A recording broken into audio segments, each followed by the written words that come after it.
হেফাজত, এটিকে রাজনৈতিক দল না অরাজনৈতিক দল আমরা বুঝতে পারছি না। আমি হেফাজতের দায়িত্বশীলকে বলবো, আপনারা অবশ্যই হেফাজতকে রাজনৈতিক দল হিসাবে স্বীকৃতি দেন, ঘোষণা দেন, তাহলে আমরা মনে করবো এটা রাজনৈতিক দল। আমাদের সমস্যা এটা সমস্যা। আমি অরাজনৈতিক দল যদি প্রোগ্রাম দিই রাজনীতিক, সমস্যা হয়। এর জন্য আমি আমার শ্রদ্ধাভাজন সেরে তাজ ওলামায়ে কেরামকে বলবো, যে যে কাজ করব স্পষ্ট বলবো আমি এই কাজ করতে চাই, এইটা আমার এই কাজ। যদি এইভাবে আমরা স্পষ্টভাবে কাজ করতে পারি এবং সমাজকে গড়ার জন্য সবাই ঝাঁপিয়ে পড়তে পারি, তাহলে ইনশাআল্লাহ সমাজকে গড়তে পারবো। অন্যতম ভূমিকা পালনকারী অগ্রসেনানী, যিনি তার নিজের জীবনের ঝুঁকি নিয়ে সর্বোচ্চ পরিমাণ ত্যাগ করে এই আন্দোলনে অবদান রেখেছেন, ভূমিকা রেখেছেন। আমরা অনুরোধ জানাবো ইসলামী আন্দোলন বাংলাদেশের সিনিয়র নায়েবে আমির হযরত মাওলানা মুফতি সৈয়দ মোহাম্মদ ফয়জুল করিম হাফিজাহুল্লাহকে মতবিনিময় সভায় আলোচনা পেশ করার জন্য। নাহমাদু ওয়া নুসাল্লি আলা রাসূলিল কারীম, আম্মা বাদ।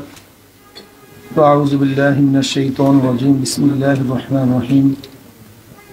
ইন্নাকা লাআলা খুলুকিন আযীম। সাল্লাল্লাহু আলাইহি ওয়া সাল্লাম। আল্লাহুম্মা সাল্লি আলা মুহাম্মদ ওয়া আলা আলি মুহাম্মদ।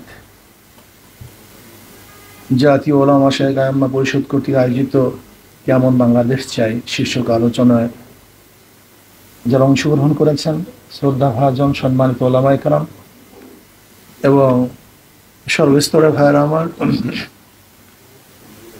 কেমন বাংলাদেশ চাই যদি আমাকে প্রশ্ন করা হয়, আমি ইসলামিক বাংলাদেশ চাই।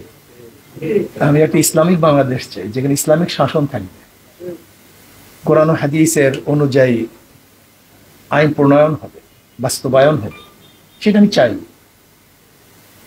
যদি এটা এখনই করা সম্ভব না হয়, তাহলে যে স্লোগানের ভিত্তিতে দেশটা স্বাধীন হয়েছে সেইটা চাই। সেটা কি? সাম্য, মানবিক মর্যাদা, সামাজিক ন্যায় বিচার।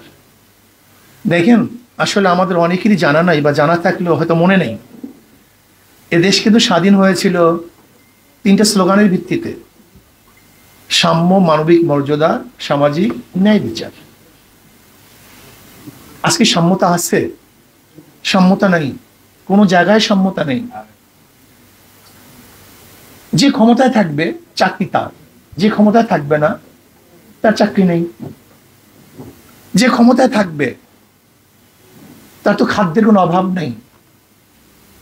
যে ক্ষমতায় থাকবে না ধুকে থেকে মরতে হবে।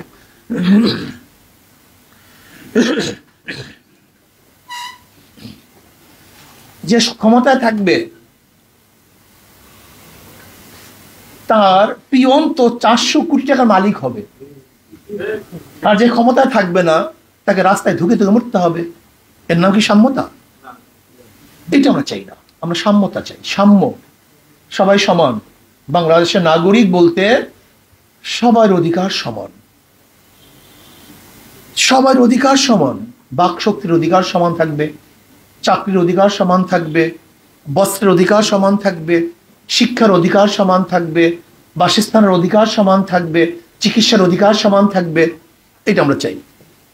মানবিক মর্যাদা, আজকে জানোয়ারকে শ্রদ্ধা সম্মান করি, কিন্তু আশরাফুল মাখলুকাত এই ইনসানকে আমরা শ্রদ্ধা সম্মান করি না। একজন মানুষ, সে কালো হোক, সুন্দর হোক, বংশী হোক, নন বংশী হোক, সে তো মানুষ, আশরাফুল মাখলুকাত। তাকে শ্রদ্ধা করা উচিত, সম্মান করা উচিত। কিন্তু না, আমরা কি দেখেছি? যারা জনগণের ভ্যাট এবং ট্যাক্সের পয়সায় চাকরি করেন, চাকরি, চাকুরগিরি, বুদ্ধিজীবী, আইনজীবী, আইন ব্যবসা করে যারা জীবিকা নির্বাহ করে তাকে বলা হয় আইনজীবী। আর যারা চাকরগিরি করে জীবিকা নির্বাহ করে তাকে বলা হয় চাকরিজীবী। চাকর, কিন্তু এদের মালিক কে? এটা তো চাকর, কিন্তু এদের মালিক কে? দেয় কে? জনগণ হলে এদের মালিক। জনগণ অর্থ পে করে, চাকররা গ্রহণ করে। অথচ উল্টা হয়ে গেছে, চাকররা মালিক হয়ে গেছে এবং যারা মালিক তাদেরকে চাকর বানিয়ে দিয়েছে। এরকম বাংলাদেশ আমরা চাই না। মানবিক মর্যাদা চাই। যে যেখানেই বসবেন না কেন অবশ্যই অন্যকে সম্মান করতে হবে। শ্রদ্ধা করতে হবে, মহাব্বত করতে হবে। আমাদেরকে অবশ্যই মনে রাখতে হবে যারা সরকার চাকুরিজীবী তারা এদেশের মানুষের খেদমতের জন্য, সাহায্য সহযোগিতার জন্য বসেছেন।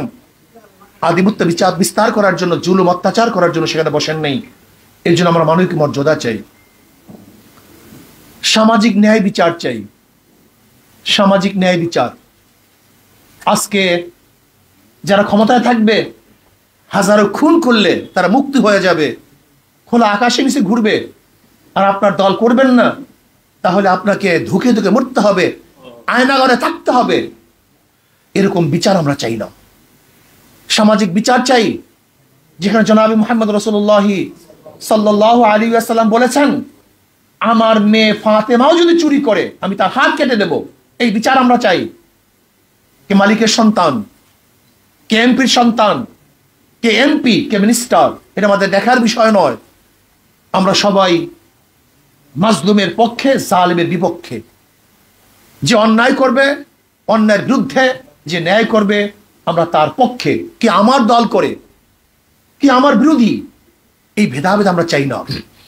আমরা চাই সবাই আমরা অন্যায়ের বিপক্ষে থাকবো, ন্যায়ের পক্ষে থাকবো। আর এইগুলি বাস্তবায়নের জন্য প্রয়োজন হলো নিজে পরিবর্তনের ভিত্তিতে সমাজকে পরিবর্তন করতে হবে। আমাদের শায়খ মুর্শিদ নব্বরাল্লাহু মারকাদাহু তিনি স্লোগান দিয়েছিলেন, শুধু নেতা নয় নীতির পরিবর্তন চাই, শুধু নেতা নয় নীতির পরিবর্তন চাই। স্পষ্ট বলবো, যদি ওসির চেয়ার পরিবর্তন হয় তার মাধ্যমে দুর্নীতি বন্ধ হবে না। যদি এসপির চেয়ার পরিবর্তন হয়, ডিসির চেয়ার পরিবর্তন হয়, সচিবের চেয়ার পরিবর্তন হয়, এই শুধু চেয়ার পরিবর্তন হলেই কোনোদিন দুর্নীতি মুক্ত দেশ দেখব না, যতক্ষণ পর্যন্ত ওই ডিসি সাহেব, এসপি সাহেব, ওসি সাহেবের চরিত্র এবং নীতির পরিবর্তন না হবে। নয়তো আমরা কি দেখেছি, ওসি তো বারবার পরিবর্তন হয়েছে কিন্তু ঘুষ কি বন্ধ হয়েছে? এর কারণটা কি?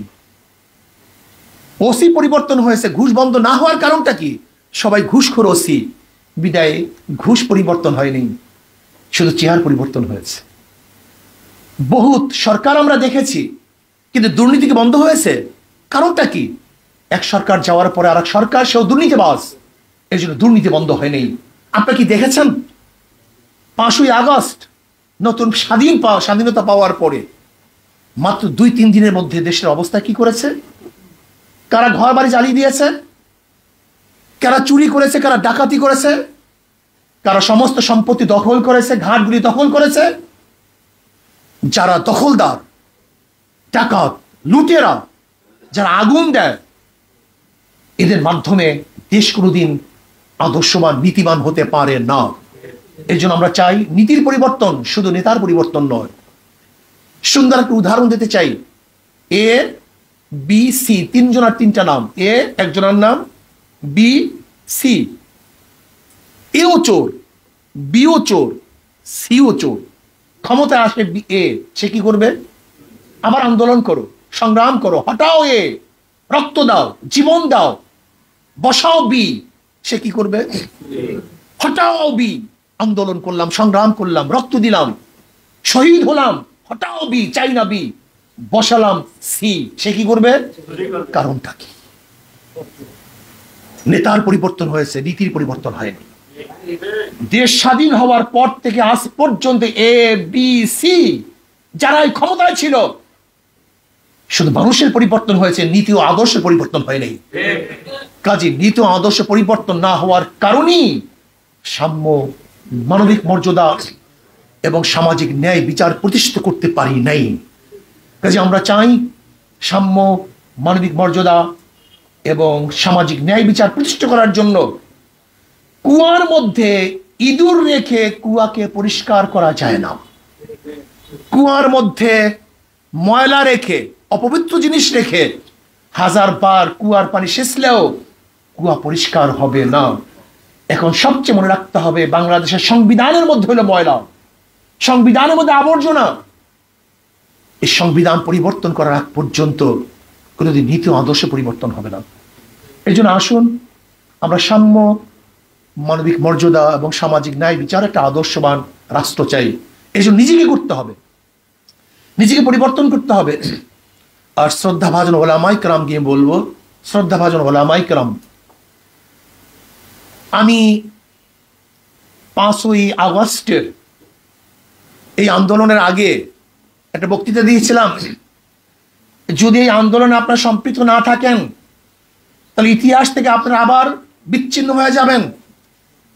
আমাদের সম্মানিত ওলামায়ে কেরামের সবচেয়ে বড় সমস্যা হলো এই, তারা সময় বুঝে কাজ করতে পারে না। সময় বুঝে কাজ করতে পারে না, কখন কোন কাজ করতে হবে। আল্লাহ না করুক যদি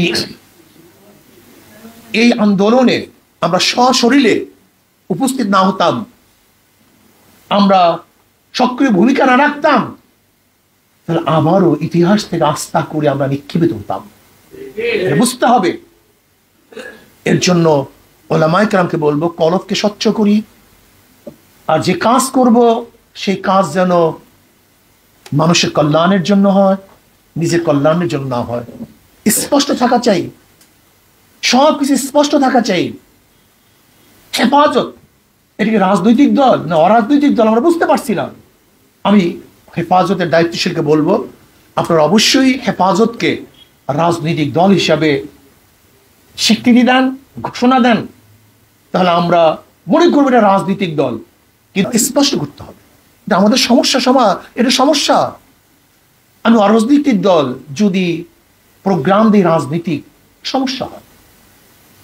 এর জন্য আমি আমার শ্রদ্ধাভাজন সেরে তাজ ওলামায়ে কেরামকে বলবো, যে যে কাজ করব স্পষ্ট বলবো আমি এই কাজ করতে চাই, এইটা আমার এই কাজ। যদি এইভাবে আমরা স্পষ্টভাবে কাজ করতে পারি এবং সমাজকে গড়ার জন্য সবাই ঝাঁপিয়ে পড়তে পারি, তাহলে ইনশাআল্লাহ সমাজকে গড়তে পারবো। আর এই আন্দোলনে, এই বৈষম্য বিরোধী আন্দোলনে এবার ওলামায়ে কেরামের ভূমিকা, তোলাবাদের ভূমিকা সবচেয়ে বেশি ছিল, সর্বজ্ঞ ছিল, এবং আমার সশরীরে আন্দোলনে ঝাঁপিয়ে পড়েছিলাম। কাজে আমি বৈষম্য বিরোধী আন্দোলনের সমস্ত সাথীদেরকে বলবো, যারা আন্দোলনে অংশগ্রহণ করেছেন, পরামর্শের সময় আমাদেরকে বাদ দিয়ে যেন কোনো পরামর্শ না করা হয়। আর একটা কথা মনে রাখতে হবে, এই আন্দোলন শুধু ছাত্ররাই অংশগ্রহণ করে নাই। এক সময় ছাত্রদের দাবি ছিল, পরবর্তীতে এই দাবি গণ দাবিতে পরিণত হয়েছিল। ছাত্ররা প্রথম তো সরকার হঠাৎ আন্দোলনের ঘোষণা দেয় নাই, তারা কোঠা সংস্কার করতে চেয়েছিল, কিন্তু পরবর্তীতে এই আন্দোলন গণ আন্দোলনে পরিণত হয়েছে। কাজে গণমানুষের সাথে পরামর্শ ছাড়া, ওলামায়ে কেরামের সাথে পরামর্শ ছাড়া এই আন্দোলনে আমরা যে সম্পৃক্ততা ছিলাম, আপনি চিন্তাও করতে পারবেন না আমাদের ভূমিকা যা ছিল। আপনি দেখুন, যখন কেউ ভূমিকা পালন করে নাই, আমরা তখন ভূমিকা পালন করেছিলাম। এই শেখ হাসিনার বিরুদ্ধে যখন কেউ কথা বলতে পারে নাই, তখন আমরা রাস্তায় কথা বলেছিলাম এবং বলেছিলাম আল্লাহ যেন এই দুই চোখে গজব পড়বে সেটা যেন দেখতে পারি। আল্লাহ রাব্বুল আলামিন তা কবুল করেছেন। আমরা বলেছিলাম, ভারত, আপনার সেনাপতি, আপনার বিমান বাহিনী, আপনার পুলিশ বাহিনী, আপনার ভারত, চীন, রাশিয়া আপনাকে রক্ষা করতে পারবে না। আল্লাহ পাক রব্বুল আলামিন স্বচক্ষে তা দেখিয়ে নিয়েছেন। এখন আল্লাহর কাছে দোয়া করি, আল্লাহ যেন এই দুই চোখে ইসলামের হুকুমতও দেখান, সবাইকে কবুল করে নেন। আলহামদুলিল্লাহ, আজকে আমাদের এখানে আরেকজন বিশেষ ব্যক্তিত্ব আসছেন, প্রফেসর মুক্তার সাহেব। আল্লাহ পাক তাকে কবুল করে নেন, আল্লাহ পাক তার খেদমতকে কবুল করে নেন। আল্লাহুম্মা আমিন। ربنا ظلمنا أنفسنا وإن لم تغفر لنا وترحمنا لنكونن من الخاسرين ربنا آتنا في الدنيا حسنة وفي الآخرة حسنة وقنا عذاب النار اللهم احفظنا من كل بلاء الدنيا وعذاب الآخرة اللهم احفظنا من كل بلاء الدنيا وعذاب الآخرة আল্লাহ আপনার জমিনে আপনার হুকুমত ইসলাম হুকুমত কায়েম করে দেন। আল্লাহ আপনার জমিনে আপনার হুকুমত ইসলাম হুকুমত কায়েম করে দেন। ইসলাম হুকুমতের জন্য সাহাবায়ে কেরামদের নমুনা সহিবে জাদ্দোজাহাদ করার তৌফিক দিয়ে দেন। আল্লাহ যারা শহীদ হয়েছে তাদের সমস্ত গুনাহ খাতা মাফ করে দেন, জান্নাতুল ফিরদাউসের ব্যবস্থা করে দেন। যারা আহত হয়েছে আপনি শেফায়ে কামিল আজেলা নসিব করেন। রব্বির হামহুমা কামা রব্বায়ানি সগীরা ওয়া সাল্লাল্লাহু তাআলা আলা খায়রি আসহাবিহি ওয়া আজওয়াজিহি ওয়া আতবাইহি আজমাইন ওয়া রহমনা মাহুম বিরহমাতিকা ইয়া আরহামার